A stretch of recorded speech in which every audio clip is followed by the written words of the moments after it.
Bonjour à toutes et à tous. Ah, quand on peut profiter de ce genre de terrasse, eh bien, on se croit dans un pays du Sud. Et c'est le cas, puisque nous sommes aujourd'hui au Grand-Duché de Luxembourg, dans un environnement où, vous l'entendez peut-être, eh bien, les maisons se construisent à la pelle. Alors aujourd'hui, on va évoquer un rêve, celui de Leslie et Charlie qui se sont dit un beau jour, et tiens, si on construisait une maison autonome au niveau de l'eau et autosuffisante en électricité, ce rêve est devenu une réalité. On va donc découvrir cette maison, la parcourir surtout, juste après le sommaire.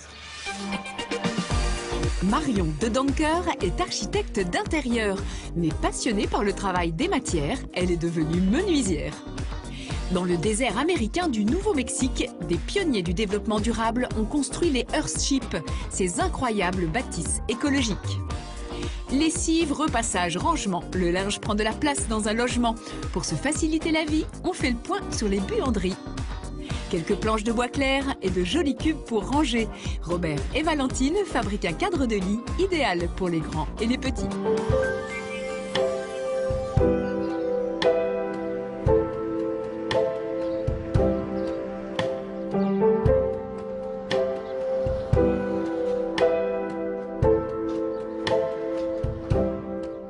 Ah, il y a des détails qui ne trompent pas quand on est attentif aux questions énergétiques et qu'on peut se le permettre. Et bien voilà, on roule en voiture électrique. Alors on va évoquer bien entendu ces questions parce qu'elles sont très importantes au niveau de la conception même de votre maison, Charlie. Mais avant cela, parlons un tout petit peu de votre architecture.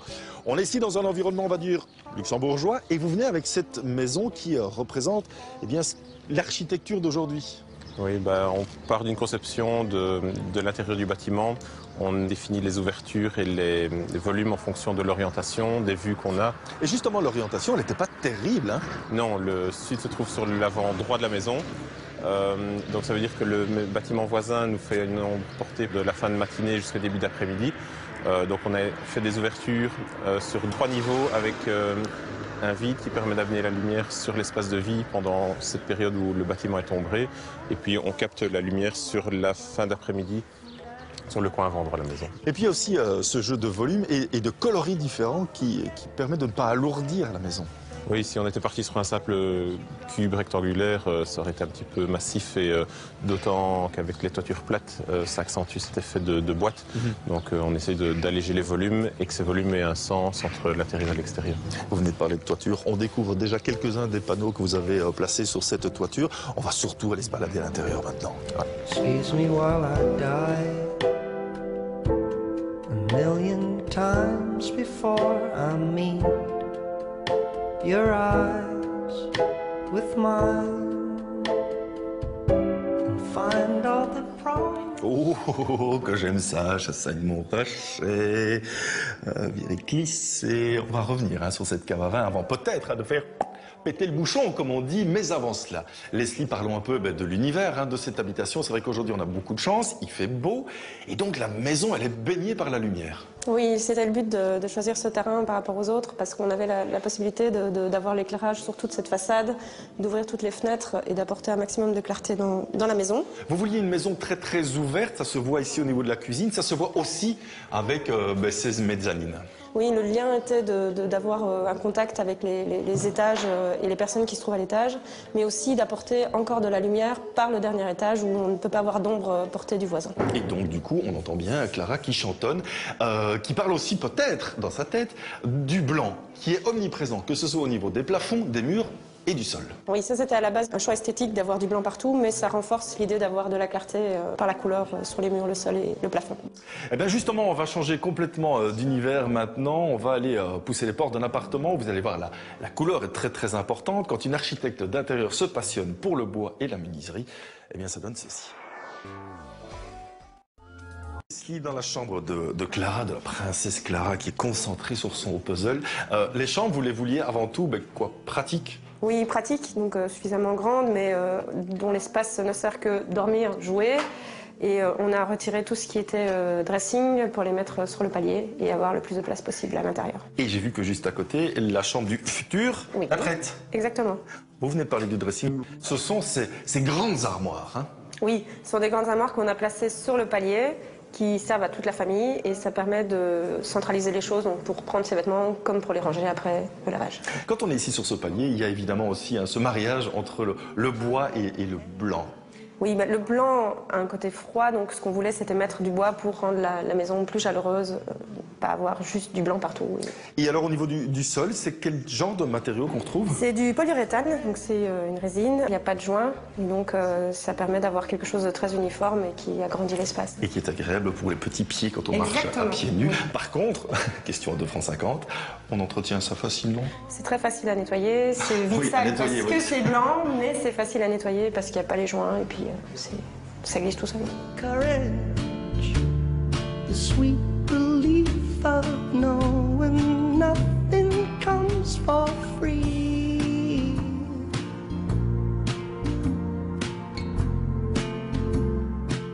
Virginie, ce qui est assez étonnant, c'est que Charlie et Leslie ont opté pour pas mal de châssis fixes dans cette maison. Alors qu'on pourrait se dire, avec des grandes baies vitrées, on va tout ouvrir. Et oui, mais c'est vrai que le châssis fixe permet de faire plusieurs choses. D'abord, on va cadrer vraiment la vue sur l'extérieur et on évite forcément d'avoir des montants dans le vitrage. Et donc, ça donne une plus belle lisibilité, une plus belle ouverture vers l'extérieur. Et puis ensuite, ici, on va pouvoir travailler aussi de beaux détails grâce au cadre du châssis. On a un dormant qui est caché. Il est extrêmement fin. Eh bien non, c'est un châssis tout à fait normal. Donc, vous avez un cadre de châssis dormant qui a l'épaisseur normale, mais on a joué sur les cloisons et les plafonds à l'intérieur. On a caché. Donc, voilà, par exemple, si vous venez avec moi, vous voyez qu'on a mis la cloison ici à fleur avec le début du cadre du châssis. Ça permet d'avoir uniquement le vitrage et d'avoir l'impression, en effet, d'avoir un châssis extrêmement fin comme un vitrage collé, sauf qu'on a un budget beaucoup moins important que cette technique de vitrage collé, par exemple. J'aime bien vos conseils. Vous savez quoi? Je vais vous emmener en voyage. Encore? Les États-Unis. Ah oui? C'est bien ça? Oui. Vous avez décidé, je sais pas, de m'accompagner, c'est pas si... Mais non, j'ai pas de passeport.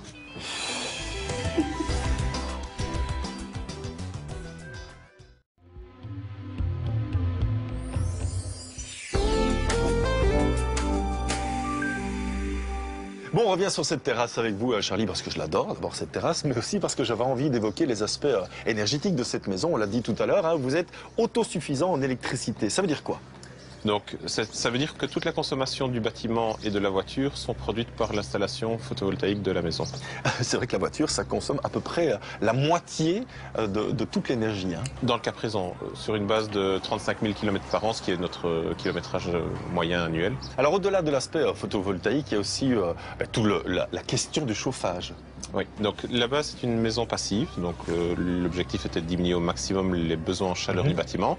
À côté de ça, il y a une pompe à chaleur géothermique pour chauffer le bâtiment. Et inversement, l'été, vous refroidissez le bâtiment. Il y a aussi une étude sur tous les appareils électriques pour diminuer là aussi la consommation des appareils électriques. Oui, donc que ce soit au niveau des électroménagers, de l'éclairage en LED, les écrans TV, PC de moniteur.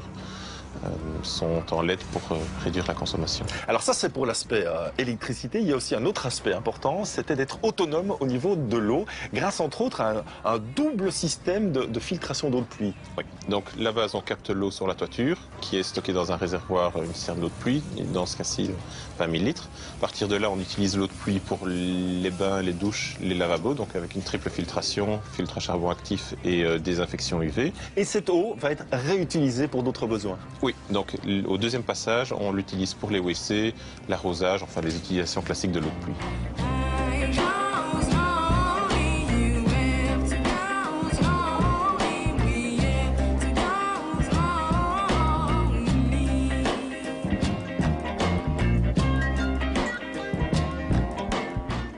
Leslie, je vois que cet îlot central sert de cabane pour Clara, mais c'est pas sa seule fonction. Non, c'est pas sa seule fonction. Donc il y a une partie en porte-à-faux qui nous sert de bar, qu'on a récemment agrandi en ajoutant des tabourets parce qu'on est toujours autour de cet espace. Et c'est là pour que l'on manger. se dirige vers la cabane qui Voilà, est juste à côté. pour prendre l'apéritif. Par exemple. Par exemple.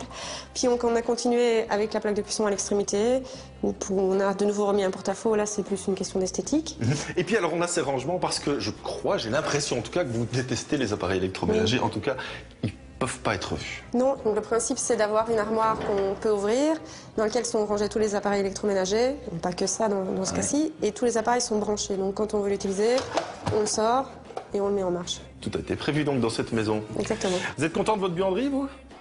Elle est un peu petite. Oui, ah, mais ça, je savais que vous alliez me dire ça. Mais c'est vrai que le sujet de buanderie, eh bien, c'est un sujet ô combien important aussi hein, dans les maisons. On y consacre donc notre brique expert du jour.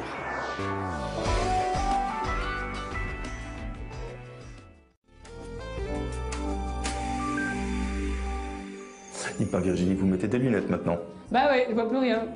C'est parce que j'avais envie que l'on s'attarde sur ce matériau bien particulier que l'on retrouve ici dans cette salle de douche. Alors pour éviter les carrelages et les joints qui sont parfois fastidieux à l'entretien, l'idée c'était d'avoir un revêtement lisse et uniforme. Alors ici on a une peinture à base de polyuréthane, donc c'est une peinture qui est résistante et qui est aussi très élastique et qui est appliquée sur un cimentage. Alors le cimentage doit être vraiment bien fait, bien lisse pour avoir ce fini là, mais c'est très facile à utiliser et on a effectivement une grande surface homogène.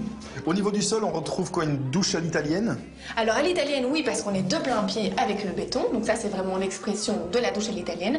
Par contre, c'est un tube de douche qui est préfabriqué, de nouveau, avec un mélange de résine et de poussière de minéraux. Et c'est vrai que ça se marie assez bien avec le béton lissé.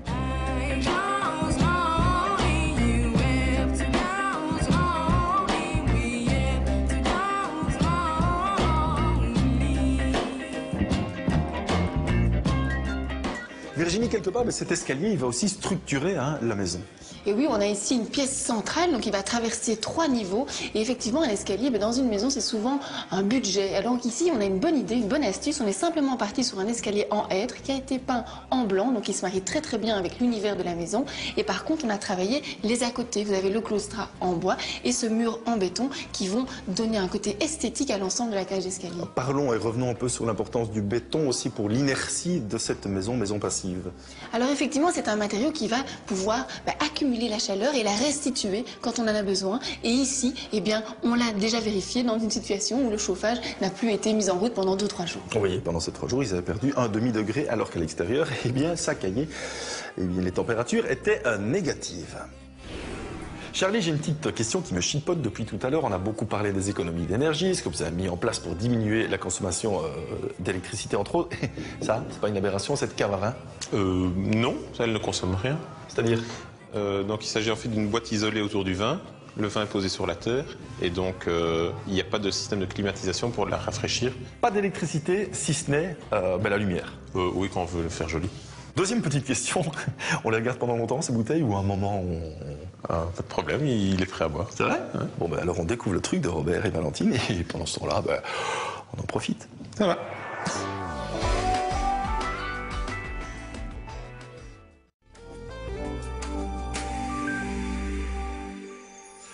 Voilà, c'est terminé pour cette visite au Grand-Duché de Luxembourg. La semaine prochaine, retour en Belgique, j'espère, toujours sous le soleil. D'ici là, surtout, portez-vous bien et n'hésitez pas à embellir vos maisons. À très bientôt, au revoir.